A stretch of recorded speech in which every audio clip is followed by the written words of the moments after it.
Halo semuanya, perkenalkan nama saya Yesri Endang, NIM saya 859329825.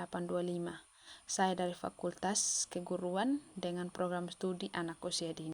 Nah, di sini saya akan mengilustrasikan tentang RPPH yang saya buat di tugas 1 kemarin mengenai cara menangani anak dengan gangguan bicara. Nah, adapun tema yang saya ambil di sini menangani anak dengan gangguan bicara, yaitu kendaraan. Nah, sebelum pada intinya saya akan sedikit menjelaskan tentang anak dengan gangguan bicara atau komunikasi. Yang mengalami gangguan bicara atau dengan gangguan komunikasi ini biasanya anak yang mengalami kesulitan menghasilkan tutur suara menggunakan bahasa ujaran komunikasi atau biasanya kesulitan sekali dalam memahami apa yang dikatakan oleh orang. Anak dengan gangguan bicara itu terbagi menjadi dua.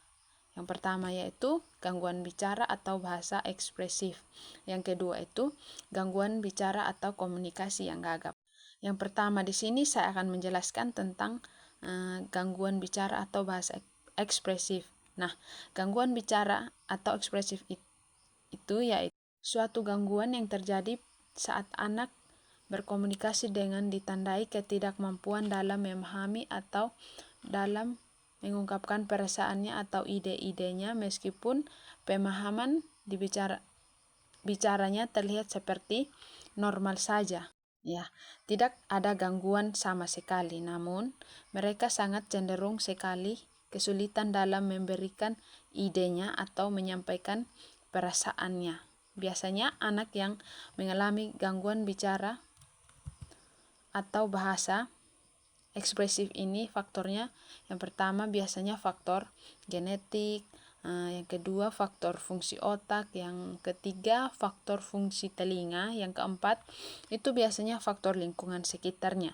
Nah, biasanya gangguan bahasa atau gangguan bahasa ekspresif ini itu bisa dikoreksi oleh anak itu sendiri secara mandiri dengan berjalannya waktu dari umur 6 tanpa memerlukan interferensi atau penanganan secara khusus. Namun di sini orang tua sangat dibutuhkan untuk menjadi pertolongan dalam rangka memahami keterlambatan bicara pada anak. Cobalah dalam menggali minat anak seperti mungkin anak itu menyukai yang namanya menggambar. Nah, cobalah untuk menggali minat anaknya tersebut dan orang tua dari anak tersebut disarankan agar menggunakan media gambar untuk merangsang anak bicara. Misalnya saat untuk mengenalkan huruf dan angka yang sederhana, coba menggunakan dengan media seperti alat sederhana terbentuk dari huruf A sampai Z.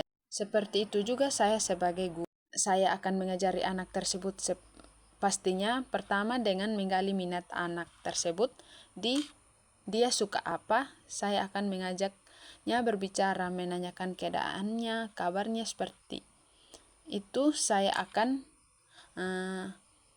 banyak mengajak anak tersebut berkomunikasi dan cara mengajarinya itu misalnya mengajarinya anak huruf yaitu dengan cara menggunakan alat media sederhana seperti bentuk-bentuk huruf yang kita buat dari kertas atau karton atau bentuk huruf yang menarik.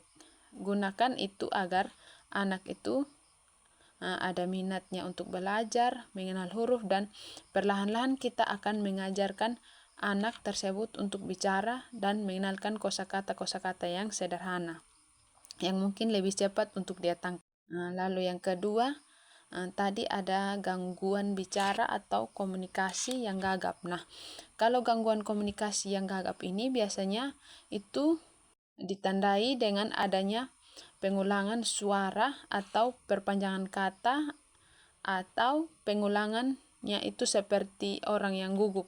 Ya, seperti aku. Seperti itulah tanda-tanda orang yang gagap.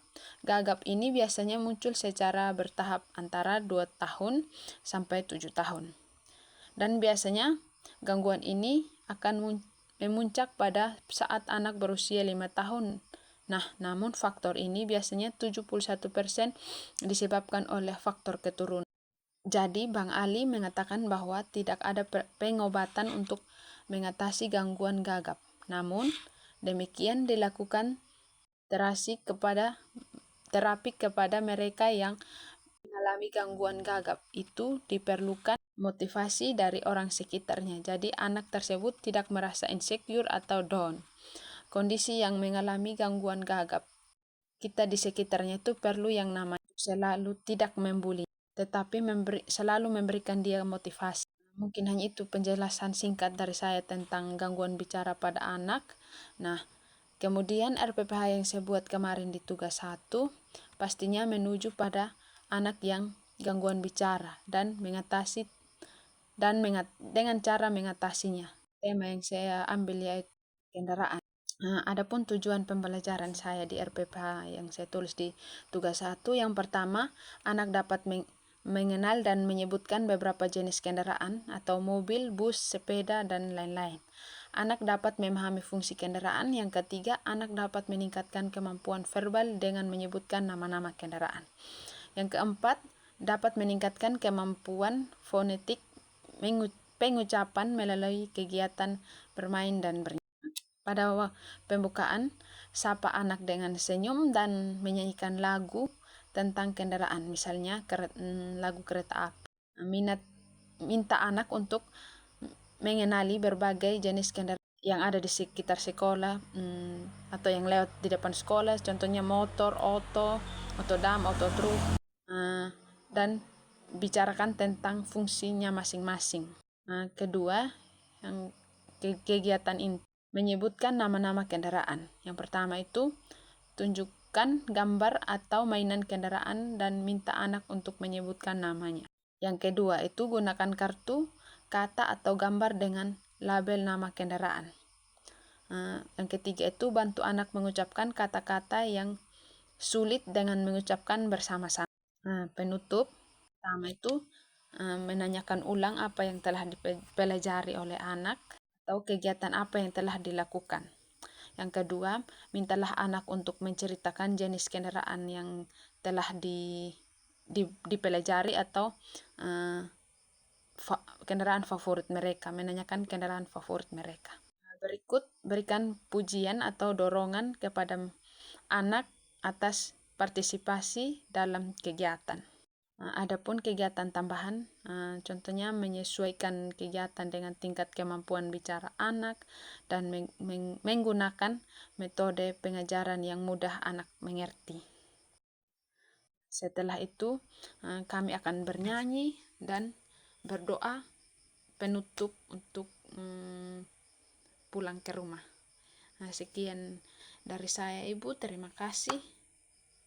Salam sehat.